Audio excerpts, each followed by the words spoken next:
আজকে বর আমার কাছে আবদার করে বলল আজকে একটু মেথি চিকেন বানিয়ে দেবে। আমি বললাম আচ্ছা ঠিক আছে, তাহলে কিন্তু পরোটা বানাতে পারবো না, ভাত দিয়ে খেতে হবে। বলে ঠিক আছে তাই বানিয়ে দাও। আর আজকে চিকেনটা একদম আমার মনের মতো করেই কিন্তু রান্না করবো। তো চলো প্রথমেই দেখো কড়াই বসিয়ে দিয়েছি, আর কড়াইয়ের মধ্যে দিয়ে দিয়েছি পরিমাণ মতো সর্ষের তেল। সর্ষের তেলটা গরম হয়ে আসলে ওর মধ্যে ফোড়নে দিয়ে দেবো শুকনো লঙ্কা, তেজপাতার গোটা গরম মশলা। গোটা গরম মশলা থেকে একটু গন্ধ ছেড়ে দিলে দিয়ে দেবো ওর মধ্যে পেঁয়াজ কুচি। এবার পেঁয়াজ কুচিটা হালকা ভেজে নেওয়ার পরেই দিয়ে দেবো গোটা রসুন, কারণ গোটা রসুন খেতে আমি অনেক ভালোবাসি। এখন আমার বড় অনেক ভালোবাসে গোটা রসুন খেতে, তাই একটু বেশি করে গোটা রসুন দিয়ে দিলাম। পেঁয়াজ আর রসুনটা ভাজা হয়ে যাওয়ার পরে দিয়ে দিয়েছি মশলার মধ্যে যেমন ছিল আদা বাটা, জিরে বাটা, কাঁচা লঙ্কা বাটা, রসুন বাটা, পেঁয়াজ বাটা, আর তার সাথে ছিল কাজু বাদাম আর চালমগজ বাটা। সব উপকরণ দিয়ে সুন্দর স্মুথ একটা পেস্ট বানিয়ে নিয়েছি। আর পেঁয়াজটা ভাজা হয়ে গেলে পেস্ট করা মশলাটা দিয়ে দিয়েছি।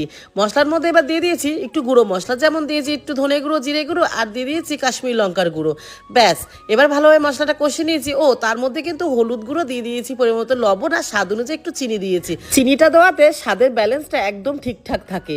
এই দেখো মশলা থেকে বেশ ভালোভাবে তেল ছেড়ে দিয়েছে। এবার আমি এর মধ্যে দিয়ে দেবো ধুয়ে রাখা চিকেনটা দিয়ে মশলার সাথে বেশ ভালোভাবে কিন্তু কষিয়ে নিতে হবে। আর এই চিকেনটা একদম কম আঁচে ঢেকে ঢেকে রান্না করতে হবে, তাহলে মাংসটা খুব সুন্দর সফট হবে। প্রথমবার ঢেকে দেওয়ার পরে দেখো মাংসটা অনেকটাই নরম হয়ে এসেছে। এবার এর মধ্যে দিয়ে দেবো কেটে রাখা টমেটো কুচি, আর দিয়ে দেবো ক্যাপসিকাম কুচি। এই মেথি চিকেনে টমেটো আর ক্যাপসিকাম একটু বেশি দিলে বেশ ভালো লাগে খেতে, একটু ফ্লেভারটা পুরো চেঞ্জই হয়ে যায়। আবারও ভালোভাবে মিশিয়ে নেব, নাড়াচাড়া করে নেওয়ার পরে আবারও ভালোভাবে ঢেকে দেবো। চিকেনটা ভালোভাবে কষানো হয়ে যাওয়ার পর এর মধ্যে পরিমাণ মতো জল দিয়ে দেবো।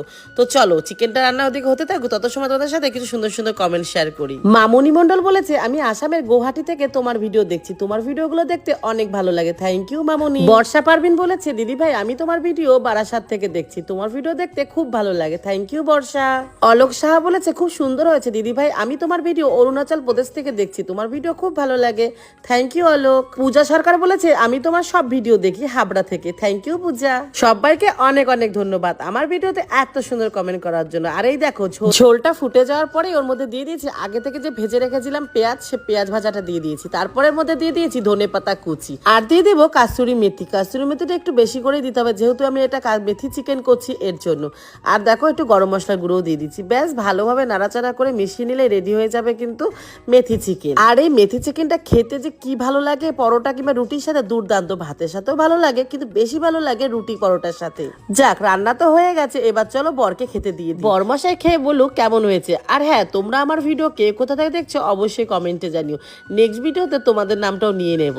কালকে একটা ভিডিও পোস্ট করেছিলাম, তার কারণ তোমরা আগের ভিডিওতে অনেকে বাজে বাজে কমেন্ট করেছো, মানে জানতে না বলেই করেছিলে, কিন্তু কালকে যে ভিডিওটা পোস্ট করেছি সেই ভিডিওর কমেন্ট তোমরা অনেক ভালোবাসা দিয়েছো, কারণ আমি তোমাদের পুরোটাই বলেছি যে কেন কি হয়েছে বৃত্তান্ত।